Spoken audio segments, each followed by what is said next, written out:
You know how the free market is often supported by people who think competition is important because competition leads to efficiency? Well, not all industries have the same level of competition. Some have virtually none.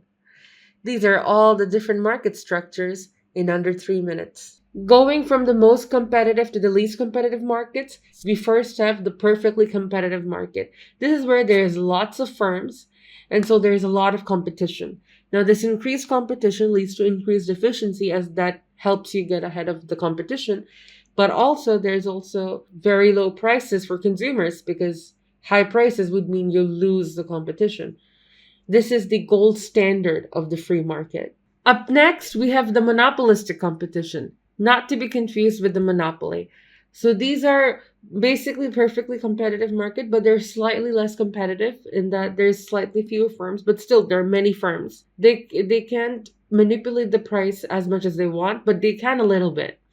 And there are examples of this. For example, the fast food industry. There's a lot of firms like McDonald's, KFC, Burger King, etc., etc. Now, here's when competition starts to fade as we reach the oligopoly. The oligopoly is when there's only a few firms dominating the market and having the most market share. An example of this is the OPEC, an alliance of nations which control most of the world's oil supply. Another more sinister example are drug cartels. Now, you may wonder what's common between them. Well, firstly, they're an oligopoly, and because they're an oligopoly, they can all come together to agree on a minimum price, and the minimum price can be very high. And they can do that because there aren't many other suppliers of their product. They are, as they have the most market share. And this is the most common way they exploit consumers. Now, here's what many of you have been waiting for: the monopoly. A monopoly is when there's only one firm owning most of the market share. And so they have essentially no competition and tend to be not so efficient. There is an exception, natural monopolies, but a video on that later if you guys are interested. Now, monopolies, they can manipulate prices really high because, well, customers, they can't get their products from anywhere else.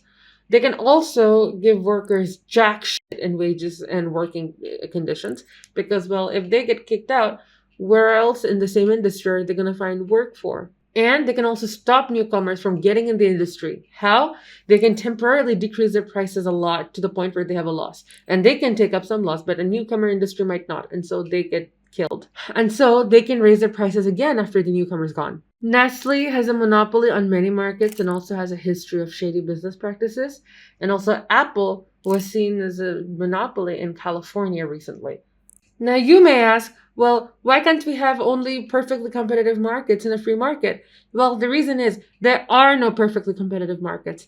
Agriculture kind of gets close to it, but it's still a monopolistic competition. Perfectly competitive markets are still a theoretical. And also, many economists believe the existence of monopolies and oligopolies are inevitable without government intervention, because if you think about it, as time goes on, if it begins from a perfectly competitive market, more and more firms are going to get ahead of the race and some firms are going to die. So over time, the amount of firms decreases and eventually it might lead to a monopoly.